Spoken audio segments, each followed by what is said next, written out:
우리가 살아가면서 하게 되는 거짓말에 대해서 한 심리학자가 연구를 했답니다. 미국 남부 캘리포니아 대학의 심리학자인 제리 젤리슨이라는 교수님이 연구를 했는데, 인간은 아주 사소하고 의례적인 말까지 포함하면 하루에 약 200번 정도, 즉 8분에 한 번씩 거짓말을 한다고 합니다. 그 말에 따르면 저는 지금 벌써 거짓말을 몇 번 했다는 얘기가 되겠죠. 그런데 이 네덜란드 암스테르담 대학 교수진의 조사에 따르면 하루에 2번 정도 거짓말을 한다는 연구를 낸 거죠. 이 상반되는 이 결과이지만 하루에 2번 아니면 하루에 200번, 이 상반되는 결과이긴 하지만 큰 공통점이 하나 있습니다. 그게 뭐냐면 인간은 기본적으로 매일 거짓말을 한다는 것이죠. 거짓말의 사전적 정의를 보면 이 사실이 아닌 것을 사실인 것처럼 꾸며 말하는 것을 거짓말이라고 합니다. 그래서 이 거짓말에 대한 상반되는 2가지 개념이 존재하는데, 우선은 이런 거예요. 사실이 아닌 것을 사실인 것처럼 나를 속였으니, 나를 기만하였으니 당연히 처벌받아야 한다라고 보는 관점과, 암묵적으로 소위 이 하얀 거짓말이라고 말하는 선의의 거짓말은 가능하다라고 보는 그런 관점인 것이죠. 하얀 거짓말은 남에게 해를 끼치지 않습니다. 그리고 거짓말인 것을 알아도 그닥 기분 나쁘지는 않습니다. 그래서 흰색 그러면 우리가 흔히 떠오르는 순결함, 깨끗함이 떠오르는 이유도 바로 거기인 것이죠. 옥스퍼드 영어사전에 보면 흰색에 대한 정의를 이렇게 나타냅니다. 악이나 악한 의도로부터 자유로운, 도움이 되는, 순결한, 해롭지 않은, 도덕적인 그런 의미를 가지고 있다는 것이죠. 그래서 화이트 라이 그러면, 즉 하얀 거짓말 그러면 악이나 악한 의도로부터 자유로운 거짓말, 즉 도움이 되는 거짓말이다라는 그런 뜻을 가지고 있지요. 얼핏 보면 이 순결한, 즉 하얀색이라는 말과 이 거짓말이라는 말이 같이 존재한다라는 것이 어폐가 있는 그런 말인 것처럼 보여질 수도 있습니다만, 우리가 사회생활을 하다 보면 대인관계를 위해서 하얀 거짓말은 늘 하는 거짓말인 것이죠. 예를 들면 이런 겁니다. 출근을 했어요. 출근을 했는데 직장 상사를 만났습니다. 이 직장 상사가 지난 주말에 머리를 새로 한 거예요. 그래서 물어봅니다. 나 머리 했는데 어때? 이 상사의 헤어스타일이 내 스타일이 아니다 할지라도 예, 잘 어울리십니다. 이쁘게 됐네요. 라고 말하게 되지요. 대부분 그런 긍정적인 대답을 하게 됩니다. 오래간만에 친구를 만나서 친구가 새 옷을 샀다면서 내 옷 어때? 라고 물어봐도 아마 그렇게 대답하겠죠. 물론 찐친이라면 야 당장 벗어라 라고 얘기하겠지만, 그럼에도 불구하고 야 잘 어울린다, 괜찮네, 옷 잘 산 것 같다 라고 이야기를 하지요. 대체로 좋은 답변을 해주게 됩니다. 이러한 경우들을 우리는 굳이 거짓말한다 라고 얘기를 하진 않지요. 눈치가 빠르고 사회생활 참 잘한다 라고 얘기를 합니다. 대인관계 잘한다 라고 설명하기도 하지요. 즉 이 하얀 거짓말은 그런 겁니다. 상대에 대한 배려를 포함하고 좋은 처세술 정도로 여겨지게 되는 그러한 거짓말인 것이죠. 실제로 이 플라시보 효과라고 해서 약효가 없는 약임에도 불구하고 환자들에게 이거 정말 좋은 약입니다 하고 먹이면 실제로 증상이 나아지는 것들을 발견할 수 있다는 겁니다. 그런 것들요. 아니면 레미제라블에서 촛대를 훔친 장발장을 위해서 거짓말하는 신부님, 아니면 오헨리 소설 마지막 ipse에서 화가 할아버지가 저 ipse가 떨어지기 전에 라는 그 마지막 거짓말처럼 이 거짓말, 하얀 거짓말을 통해서 상황을 좋은 쪽으로 변화시키는 그런 경우들도 있다라는 거죠. 하지만 이 주의할 게 있습니다. 영국의 런던 대학 심리학과 교수님들이 이런 연구를 한 적이 있는데, 이 자신에게는 득이 되고 상대방에게 손해되는 거짓말과 자신에게도 유익이 되고 상대방에게도 유익이 되는 거짓말, 이 2가지를 비교해 보니까 자신에게는 유익이 되지만 상대방에게 해가 되는 그런 거짓말의 범위는 요만큼이라고 보면, 나도 유롭고 상대방에게도 유로운 그 거짓말의 범위는 이 정도 되더라는 것이죠. 그러다 보니까 어떤 결과가 나오느냐면 이런 거짓말은 해도 되는구나라는 심리가 점점 강화되어져서 그 거짓말이 좀 더 빈번해지더라는 겁니다. 이 반면에 새빨간 거짓말이라는 말도 있습니다. 뻔히 드러날 만큼 터무니없는 거짓말을 새빨간 거짓말이라고 하는데, 왜 새빨간 거짓말이라고 표현하는지에 대한 여러 가지 이야기가 있지만 일본어의 새빨갛다라는 뜻을 보니까 이 명백하다, 분명하다, 명확하다라는 의미가 있는데, 즉 이 새빨간 거짓말이라는 얘기는 이게 거짓말이라는 게 뻔히 보인다라는 얘기죠. 뭐 그런 의미에서 새빨간 거짓말을 얘기하기도 합니다. 이외에도 사랑에 빠진 연인들이 서로 야 오늘도 더 이뻐 보이는데 라고 얘기하는 핑크빛 거짓말, 주사 맞기 싫어서 아픔에도 불구하고 아프지만 아프지 않다라고 거짓말하는 노란 거짓말, 내 직장 동료의 거짓을 그 허물을 덮기 위해서 하는 파란 거짓말, 이런 식으로 거짓말의 색깔을 입혀서 다양하게 표현하기도 합니다. 그런데 이런 말이 있습니다. 거짓말은 하면 할수록 는다라는 말이죠. 이번에도 외국 대학에서도 연구를 했습니다. 우리나라의 대학은 이런 연구 잘 안 하나 보더라고요. 외국 대학에서 이 부분에 대해서 또 연구를 했는데, 연구를 해보니까 이런 거예요. 거짓말을 할 때 뭔가 느껴지는 뭔가 찝찝함들이 있지 않습니까? 이 느낌은 우리 뇌에서 이 공포나 부끄러움과 같이 불쾌한 감정을 처리하는 편도체라는 것이 활성화되는 느낌인데, 자꾸 하다 보면 얘가 익숙해져 가지고 더 이상 활성화가 되지 않는다라는 것이죠. 그래서 거짓말을 점점 편하게 만들어 버립니다.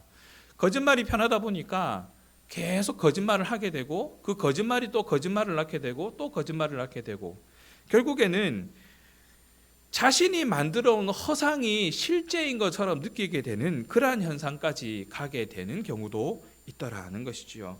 스스로 거짓말을 하는지도 모르는 상태로 자신마저 속이게 되는 그러한 상태까지 가게 되더랍니다. 그래서 우리는 거짓말을 경계해야 하는 것입니다. 창세기를 계속 보다 보면 특히 이 아브라함에부터 시작되어지는 역사를 쭉 돌아보면 빠짐없이 등장하는 것이 이 거짓말에 대한 이야기입니다. 남을 속이는 이야기들이 자주 등장하지요. 오늘 창세기에서 그 에서와 야곱이 장자권을 두고 갈등하는 모습을 보여주고, 장자 곧 언약의 계승자가 된다는 것이 무엇을 의미하는 것인가가 쭉 앞부분에서 설명이 되어져 왔습니다. 그리고 본격적으로 야곱이 어떻게 언약 계승자가 되었는지를 이야기하기 시작합니다.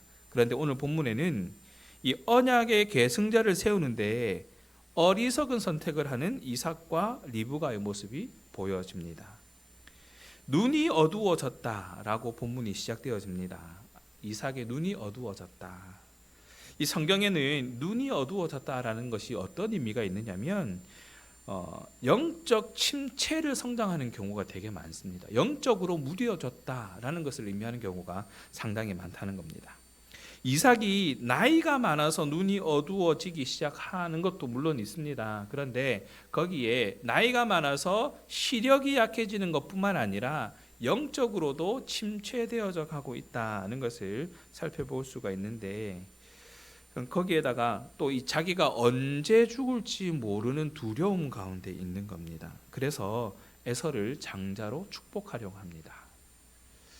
순리적으로는 이게 맞는 것 같아요. 에서가 큰 아들이니까 큰 아들에게 당연히 축복하는 것, 뭐 틀림이 없어 보입니다. 그런데 문제는 에서가 이 장자의 명분을 하찮게 여겼을 뿐만 아니라 헷 족속 여자들 둘이나 아내로 맞이하는 등 언약 계승자가 되기에는 문제가 있었다라는 것이죠. 흠이 있는 자였다는 겁니다. 어릴 때부터 아버지의 제단 위에 오르고 하나님이 함께 하시는 은총을 받았던 이삭이었는데, 지금 오늘 본문에서 보여주는 모습은 야, 이삭이 지금 이런 모습이 되었다고? 라고 의심하게 만듭니다. 마치 은혜가 너무 익숙해져서 그런 것은 아닐까라는 생각이 들기도 합니다. 마치 거짓말을 계속하며 느는 것처럼 은혜가 너무 많다 보니까 이것이 당연하게 여겨져서 그것이 감사함으로 반응되어지지 않는 경우이지 않을까라는 것이죠. 그래서 누구라도 영적 침체를 겪을 수 있다라는 것을 상기시켜 줍니다. 그런데 문제가 더 복잡해지기 시작합니다. 이삭이 에서에게 축복해야 되겠다라는 말을 리브가가 옆에서 들은 겁니다. 그 리브가가 야곱에게 아버지를 속이고 축복을 받으라고 이야기를 하게 되지요. 리브가가 이삭이 에서에게 한 말을 반복하면서 야곱에게 이야기를 하는데, 이 이삭의 말에 반복되는 것이 하나 있습니다. 뭐냐면 바로 나라는 말이 자주 반복되어집니다. 네가 가서 사냥을 해와서 나를 위해 사냥을 해와서 나를 위해 별미를 만들어서 나로 먹게 하여라 라는 이야기인 것이죠. 그 말을 듣는 리브가도 마찬가지로 야곱에게 얘기하는데, 이게 언약 계승이라는 부분, 리브가가 생각했을 때 하나님의 약속은 에서가 아니라 야곱이 언약 계승자가 되는 것인데 왜 이삭은 에서에게 언약 계승자가 되게 하겠다는 거지? 이거 잘못된 길인데 바로 잡아야 되겠어 라고 마음을 먹은 것이었다면, 리브가의 입에서 나와야 하는 것은 너는 가서 하나님의 약속을 위해서 이렇게 해야 돼 라고 말하는 것이 당연한데, 리브가도 이렇게 얘기합니다. 하나님이 아니라 나라는 이름을 넣어서 거기에 계속 얘기하고 있는 것이죠. 이삭과 리브가는 자신을 넣고 있습니다. 그 자리는 하나님이 계셔야 하는 자리거든요. 하나님을 위해서 이것을 하고 하나님을 위해서 이 일을 하여서 하나님을 위해서 이렇게 진행하도록 하여라 라고 얘기가 되어야 되는 것인데, 그 하나님이 있어야 될 자리에 자신이 들어가 있다는 겁니다. 하나님이 아니라 나의 이익이 되면, 즉 이 아담과 하와의 타락 이후에 선악을 구분하는 기준이 하나님이 아니라 내가 되기 시작하면 그때부터 인간은 죄에 빠질 수밖에 없다라는 것이죠. 리브가는 나름 약삭빠른 방법으로 자신이 편애했던 아들 야곱에게 축복이 돌아가게 합니다. 그런데 이 일로 인한 결과가 참담합니다. 야곱을 자신의 오라버니 라반의 집으로 보내야 했고 다시는 그를 만나지 못하는 그런 결과를 얻게 됩니다. 야곱 역시 아버지 이삭으로부터 단 한 푼의 유산도 받지 못하게 됩니다. 오히려 외삼촌을 섬기면서 힘겹게 모은 재산의 거액을 형에게 바치게 되는 그런 결과를 얻게 되지요. 이렇듯 거짓으로 인한 죄는 당장에는 유익을 주는 것 같지만 실제로는 언제나 큰 해악을 끼칠 수 있는 것이다 하는 것을 우리는 기억할 수 있어야 되는 것입니다. 야곱은 어머니 리브가의 말을 선뜻 따르지 못하는 모습도 보여주긴 합니다. 그런데 어머니, 이거는 하나님 앞에서 범죄하는 것이지 않습니까? 라고 주춤거리는 것이 아니라, 실패하면 오히려 아버지께 저주를 받게 될 건데요? 라고 하면서 어머니의 말에 태클을 걸기 시작합니다. 축복은 하나님께로부터 시작되어지는 것인데, 하나님이 기뻐하지 않는 방법으로 축복을 받아도 하나님의 복을 받을 수 있을 것이다 라는 생각 자체가, 지금 야곱과 리브가가 가지고 있는 이 생각 자체가 틀린 생각이라는 것이죠. 어리석은 것이라는 겁니다. 리브가는 심지어 그 저주를 자기에게 돌리라고 얘기를 합니다. 이것조차도 틀린 생각입니다. 아들에게 향한 저주를 자기가 대신 받을 수 있을 것이다 라는 거 생각하는 것 어리석은 것이지요. 왜냐하면 그 주체는 하나님이시기 때문입니다.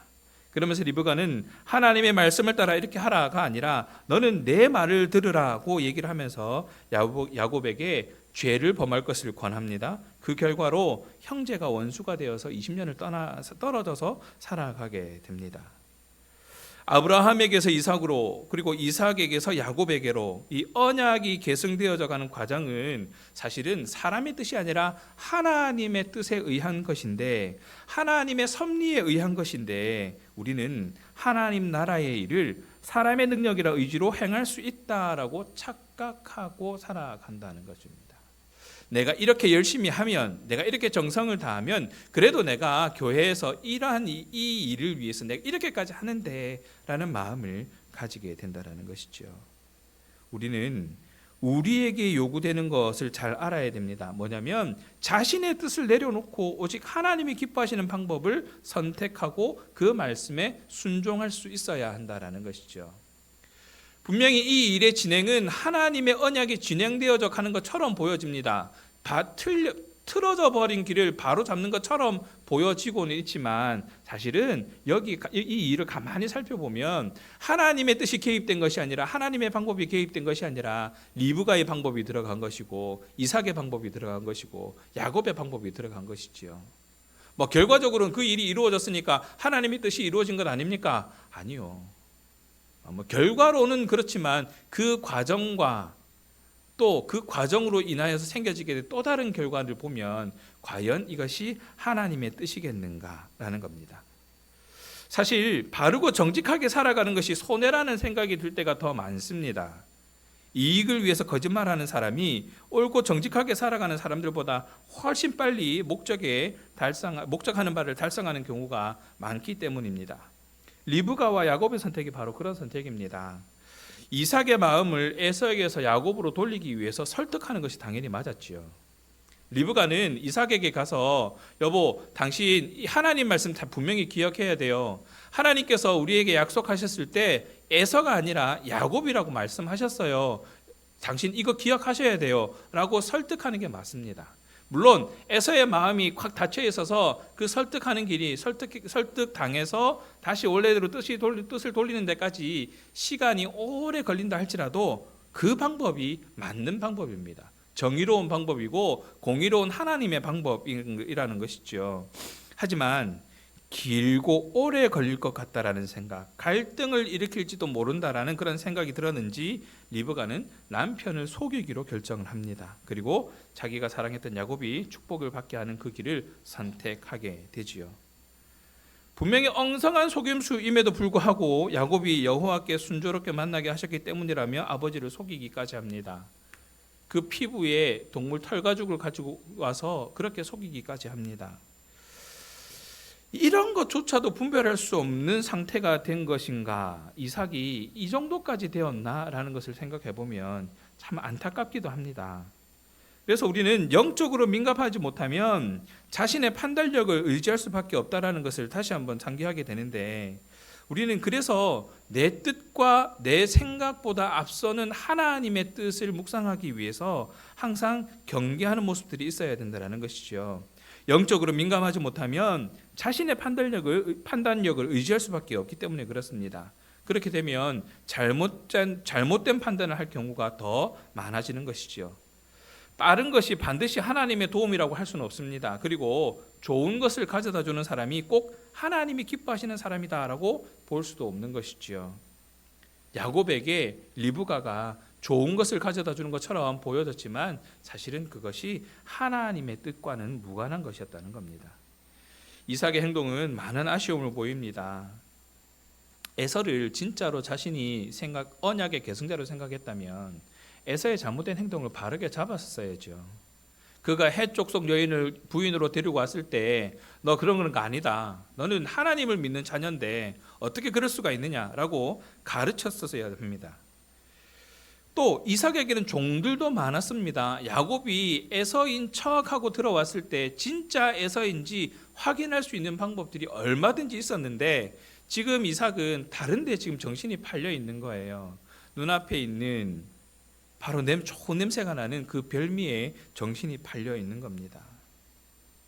심지어 이 야곱이 가지고 들어온 이 별미가 지금까지 자기가 늘 먹어왔던 리브가가 만든 것임에도 불구하고 리브가가 만든 것인지 에서라고 착각하고 있는 야곱이 만든 것인지도 구별하지 못하는 그런 상태까지 가버린 것이죠. 이삭은 에서인 척하는 야곱에게 땅의 풍요로움과 정치 군사적 우위뿐만 아니라 그를 축복하는 자는 복을 받고 저주하는 자는 저주를 받으리라는 이 아브라함의 약속까지 다 빌어줘 버립니다. 그러나 이삭이 야곱에게 빌어준 이 복이 실현되기 위해서 야곱은 더 큰 시련을 통과하지 않으면 안 되는 결과를 얻게 됩니다. 이렇게 하나님의 방법과 하나님의 때를 기다리지 않고 행한 일이 하나님의 뜻에 맞게 수정되기 위해서는 상당히 힘든 과정을 거쳐야 한다라는 것을 보여주고 있는 것이죠. 그래서 우리는 하나님의 인도하심을 따르는 길이 우리에게 가장 좋은 길임을 늘 기억하며 살아야 하는 것입니다. 리브가와 야곱은 정직한 방법을 사용할 수 있었지만 속이는 방법을 선택했고 그 선택이 성공한 것처럼 보였지만 결국 20년이라는 시간을 허비하게 만든 것입니다. 선한 목적을 위한 거짓말은 괜찮다고 생각할 수 있지만 하나님은 어쩔 수 없이 거짓을 사용해야만 선한 목적을 이루실 정도로 무능한 분이 아니라는 겁니다. 하나님은 이런 선한 거짓말이 없어도, 하얀 거짓말이 없어도 얼마든지 당신의 능력을 보일 수 있는 분입니다. 그저 우리의 미련함만 드러날 뿐인 것이지요. 자신의 욕망을 채우기 위해서 남을 속이는 사람이 많은데 이것이 바로 이 세상이 죄악으로 가득하고 그리스도의 심판을 받아서 정죄되어야 할 것이다 라는 것을 증명해 주는 역할밖에 되지 않습니다. 우리는 그러한 세상을 살아가고 있는 것이죠. 그러한 세상 속에서 하나님의 자녀답게 살아간다는 것은 사실 쉬운 일은 아닙니다. 그래서 우리는 늘 깨어 경계해야 하는 것이죠. 그래도 이 정도 거짓말은 괜찮지 않습니까? 도저히 상황이 그렇지 않고서는 되지 않는 상황이었습니다 라고 얘기를 하면서 이러한 경우에는 부득이하게 거짓말을 해도 된다라는 생각조차도 우리는 사실 해서는 안 된다는 것이죠. 요한계시록에 보니까 새 하늘과 새 땅과 새 예루살렘이 임할 때에 거짓말하는 자들이 우상 숭배자 음행하는 자들과 더불어 그곳에 들어가지 못하고 불과 유황의 못으로 던져지게 되리라라고 이야기를 하고 있습니다. 예수 그리스도 안에서 죄 씻음을 받아 하나님 백성된 성도는 사탄에게 속한 거짓을 버리고 오직 진리이신 그리스도 안에서 진리만을 말하는 진실한 사람이 되어야 한다는 것을 우리에게 이야기해 주고 있는 것이죠. 이삭의 축복을 에서가 아닌 야곱이 받은 것은 물론 야곱의 속임수 때문이었지만 에서의 태도도 문제가 있습니다. 20절에 보면 야곱은 아버지의 하나님 여호와께서 순조롭게 만났다라고 말씀하면서 하나님에 대한 언급을 합니다. 야곱은 비록 속이고 있지만 그래도 하나님에 대한 인지는 있는 거예요. 그런데 아버지의 축복을 동생 야곱에게 빼앗겼다는 사실을 알고 아버지에게 다시 아버지 남은 축복이라도 나에게 좀 빌어주십시오 라고 얘기하는 에서를 보십시오. 에서는 하나님에 대해서 얘기를 하지 않습니다. 사실 이삭이 축복하는 것도 자신이 가지고 있는 복을 가지고 축복을 하는 것이 아니라 아브라함에게 주신 하나님의 복을 이어받은 자신이 하나님께로부터 받은 그 복을 그 다음 주자에게 넘겨주는 주는 것이었음에도 불구하고 이삭도 하나님의 복을 내가 너에게 빌어주겠다가 아니라 나의 복을 내가 너에게 주겠다였고, 비록 속이고 있었지만 야곱은 그래도 하나님께서 이렇게 빨리 잡게 해주셔서 내가 빨리 돌아왔어요 라고 얘기를 하면서 하나님을 인식하고 있다는 것을 보여주고 있지만 에서는 그러고 있지 않는 거예요. 내가 아버지를 위해서 그러니 남은 복이라도 아버지께서 나에게 라고 얘기를 하고 있는 겁니다.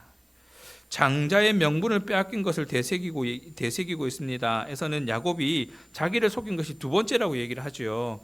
야곱이 교활하게 이용한 그 당시에 에서가 배고파하던 것을 교활하게 이용한 것도 있지만 근본적으로 에서가 이 장자의 명분을 가볍게 여겼다는 것입니다. 에서는 지금 아버지의 축복을 받겠다고 떼를 쓰고 있지만 하나님에 대해서는 그다지 관심이 없는 거예요. 이삭은 그것을 알아서 써야 됩니다. 그래서 에서에게 복을 주겠다, 에서에게 장자권을 주겠다가 아니라 에서에게 이 언약 계승자가 되도록 하겠다가 아니라 그런 에서에게 그런 생각을 가졌다면 가르치든지 아니면 그것이 아니라 야곱에게 가는 것이 맞지라고 깨달아서 써야 되는 것이죠. 에서는 이삭이 에서에게 빌어줄 수 있는 복은 기껏해야 그가 땅의 소출을 얻지 못하고 지금까지 그가 좋아하던 사냥이나 실컷 하면서 동생 야곱을 섬길 것이라는 저주나 다름없는 선언을 하게 됩니다. 결국 우리는 이 에서의 태도를 통해서 하나님을 의식하지 않고 자기 힘을 의지하면서 소유에 집착하는 자는 하나님이 주시는 복을 받아 누릴 수 없다라는 것을 깨닫게 됩니다. 에서는 리브가와 야곱이 저지른 불의한 일로 피해자로 보여지지만 하나님을 전혀 의식하지 않고 자기 힘만 믿고 살았기 때문에 언약을 계승할 수 있었던 그 명분이 없었던 것은 분명합니다.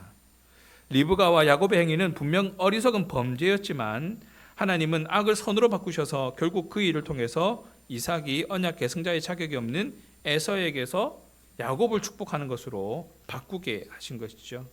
하나님은 어떤 상황에서도 결국 당신의 뜻을 이룬다라는 것을 우리는 알 수 있습니다. 오늘 본문의 내용 쭉 긴 내용이지만 이 내용들을 한번 정리해 보면 이렇습니다. 이 오늘 본문의 앞부분에 아비멜렉과 만나는 장면에서 이삭은 하나님 말씀에 순종하면서 하나님과 함께하는 그런 모습을 보여줍니다. 그런데 27장에서 갑자기 이삭의 나이가 많아 눈이 어두워서 잘 보지 못하게 되었다라고 이야기를 시작합니다. 물론 시간이 그만큼 많이 흘렀다라는 그런 의미가 되기도 하지만 주목해 봐야 할 것은 이삭이 육체적으로도 노쇠했을 뿐만 아니라 하나님의 말씀을 기억하고 있지 못하다는 것을 얘기해 주고 있습니다. 익숙함에 젖어서 은혜를 당연하게 여기는 것으로 보여집니다. 심지어 나이가 들었음에도 식탐 때문에 하나님의 계획을 왜곡시킬 수 있는 그러한 상황을 만들어가고 있는 것이죠. 이삭과 상반되는 모습으로 등장하는 인물이 바로 리브가입니다. 그녀는 이삭의 축복이 에서에게 가는 것을 막은 인물로 등장합니다만 하나님의 뜻을 이루기 위해 결단하고 있는 것처럼 보여지기도 합니다. 하지만 이게 과연 정당한가도 한번 생각해 봐야 합니다. 야곱이 언약을 이어야 한다는 목적을 위해서라면 모든 행동이 정당화될 수 있는가라는 것이죠. 어떻게 보면 기독교가 세상에서 빛과 소금으로의 역할을 다하지 못하는 걸림돌도 여기 있습니다. 하나님의 복음을 전하기 위해서 우리는 하나님 나라를 확증하기 위해서 이러한 일쯤이야 당연히 할 수 있어 라는 것이 사회적으로 반하는 행동이라면 우리는 과연 그것을 옳은 일이라고 생각할 수 있는가라는 것이죠. 하나님의 일을 한다는 명목으로 의를 행하는 것이 그럴 수도 있는 일로 여겨지고 있지는 않는지 돌아봐야 된다는 것이죠. 우리끼리는 다 그러고 삽니다. 우리는 그 정도쯤은 괜찮습니다. 라고 생각하는 그 일들이 사회적으로 문제를 일으킬 수 있는 행동이라면 어떻게 해야 하겠느냐는 것이죠. 야곱은 어떻습니까? 처음에는 어머니의 계획에 침묵합니다. 대단히 수동적인 모습을 보입니다. 그런데 그런 리브가의 행동에 대해서 그가 던진 말은 하나님께서 기뻐하시지 않는 일입니다가 아닙니다. 아버지께 저주를 받을까 염려됩니다 였습니다. 그래서 27장은 사실 이 해석하기가 참 곤란합니다. 야곱이 축복을 쟁취하기 위한 거짓을 일삼고 있기 때문입니다. 야곱의 이름이 속이다라는 뜻을 가지고 있다는 것도 무관하지 않다고 볼 수도 있는데 오늘 본문에서는 야곱의 행위에 대한 어떠한 평가도 하지 않습니다. 그렇다고 해서 야곱이 옳은 행동을 했다라고 볼 수도 없습니다. 기록을 보면 야곱은 20년이라는 대가를 지불합니다. 외삼촌 라반을 섬기면서 갖은 고난을 다 당하게 됩니다. 또 다시 에서를 만나는 순간까지 두려움과 공포 가운데 있었습니다. 에서를 만나는 그 순간에도 얼마나 고통받았는지 나중에 그 뒤에 나오는 본문에서 잘 살펴볼 수 있습니다. 거짓말은 계속되어지고 있습니다. 야곱이 이삭을 속이기 위해 여호와의 이름을 부른 것 참 놀라운 일이지만 이게 참 두려운 일입니다. 처음에는 리브가의 계획에 소극적으로 따르는 것처럼 보이지만 나중에는 적극적으로 행동하게 됩니다. 야곱이 언약을 잊게 된 것은 장자의 권리를 빼앗았기 때문도 아닙니다. 다만 그 일은 예레미야 9장 3절에 야곱의 이름이 형제들끼리 속이는 이스라엘 민족을 비판적으로 묘사하는 데 사용되어지는 정도에 지나지 않게 된다는 것이죠. 참 애석하게도 믿음의 조상이었음에도 불구하고 이 믿음의 조상들이 우리가 따라야만 하는 믿음의 본보기가 되는 것이 아니라 그렇게 해서는 안 된다라는 그런 본보기가 되고 있다라는 것이 안타까운 것이죠. 야곱과 리브가는 하나님의 약속이 어긋날 것 같은 초조함 때문에 부당한 방법으로 자신의 뜻을 이루려 했습니다. 그들은 이러한 행위에 대한 대가를 치러야만 했습니다. 리브가는 그 사랑하는 아들을 더 이상 볼 수가 없게 됩니다. 이삭의 가족은 오랜 기간 동안 다 뿔뿔이 흩어져 살아가게 됩니다. 그들의 행위는 가족의 샬롬을 도모한 것이 아니라 분열을 낳게 된 것이죠. 언약이라는 이름으로 시작한 행동도 악한 결과를 가져올 수 있다는 것을 우리는 직시해야 합니다. 우리는 하나님께서 피 흘리기를 즐겨하는 자와 속이는 자를 싫어하신다라는 것을 기억해야 합니다. 성도가 세상에서 비난을 받는 이유가 무엇입니까? 그리고 세상이 목회자와 기독교인들에게 다른 사람들과 비교할 수 없는 그런 질 높은 수준의 도덕적 수준을 요구하는 것이 무엇 때문인가? 왜 우리에게 이렇게까지 하는가라고 생각할 수도 있겠지만 오히려 성경은 우리에게 그렇게 이야기하고 있다는 것이지요. 나는 되고 너는 안 되는 식으로 해석을 해서는 안 된다는 것입니다. 그렇기 때문에 우리는 남들에게 비난받을 행위가 있는지 없는지 냉철하게 점검해 봐야 합니다. 죄의 대가는 결코 가볍지 않습니다. 이 거짓말의 대가는 결코 가볍지 않다라는 것이지요. 우리는 내 생각을 하나님의 계획으로 포장해서는 안 됩니다. 야곱은 에서의 축복을 가로챈 후에 이삭 앞에서 도망치듯이 나올 수밖에 없었지요. 그래서 그 결과로 이 파급력이 상상할 수도 없는 그러한 결과를 만들어내게 됩니다. 우리가 흔히 하는 착각 중에 하나가 그겁니다. 우리는 죄를 지어도 하나님께 회개하면 다 된다는 것이지요. 그런데 이 그리스도의 속죄를 빌미로 죄를 가볍게 여기지는 않는지 한번 돌아봐야 됩니다. 죄는 반드시 죄값을 치르게 되어 있습니다. 이미 그리스도께서 다 치러주셨는걸요? 아니요. 지금까지의 죄는 예수님께서 그렇게 해주셨는지는 모르겠습니다. 그리고 우리에게 요구하신 것이지요. 너희는 거룩하게 살아야 한다. 그럼에도 불구하고 우리가 거룩하게 살아가지 못하는 모습들에 대해서 그럼에도 불구하고 하나님은 용서하시겠지요. 그러나 그 용서에 대한 죄값은 반드시 치르게 된다는 것을 우리는 기억해야 합니다. 그래서 모든 시간 속에 하나님이 함께 하시고 또 우리를 향한 하나님의 약속을 신실하게 이루어 가실 것이다 라는 것을 기대하며 살아갈 때에 진정 우리의 삶의 모든 계획과 반응들을 하나님이 섭리하신 길인가 묵상하며 기다리며 인내하며 그 길을 걸어갈 수 있어야 된다라는 것이죠. 선한 길로 오롯이 하나님의 길을 따라가는 그런 결단들이 있어야 할 것입니다. 틀어진 것처럼 보여지지만 결국 하나님께서는 하나님의 방법대로 만들어 가시긴 하실 것입니다. 그런데 그 일에 있어서 저와 여러분의 결단들이 오히려 하나님의 일을 방해하는 것이 되지 않도록 우리는 신경 써서 그 말씀 가운데 묵상하고 그 길을 걸어갈 수 있어야 한다는 것이죠. 거짓말은 자꾸 하면 늡니다. 죄도 자꾸 하다 보면 익숙해져서 더 쉽게 죄를 짓게 됩니다. 큰 죄가 아니라 작은 죄여서 아이고 이 정도는 괜찮겠지 하다 보면 그 죄가 자라서 결국에는 큰 죄로 발전하게 된다는 것을 우리는 기억해야 합니다. 오늘 본문 27장에서 얘기하는 것은 바로 그겁니다. 거짓말은 큰일 나는 거다. 하나님 앞에 거짓된 삶을 살아서는 안 된다. 우리의 삶을 다시 한번 점검해보고 하나님 앞에 신실하고 정직하게 있는지 깨닫는 그런 시간 되시기를 바랍니다. 그리고 하나님께서 인도하시는 대로 내가 그렇게 걸어가겠노라 결단하는 그런 저와 여러분 되기를 간절히 소원합니다. 우리 함께 찬양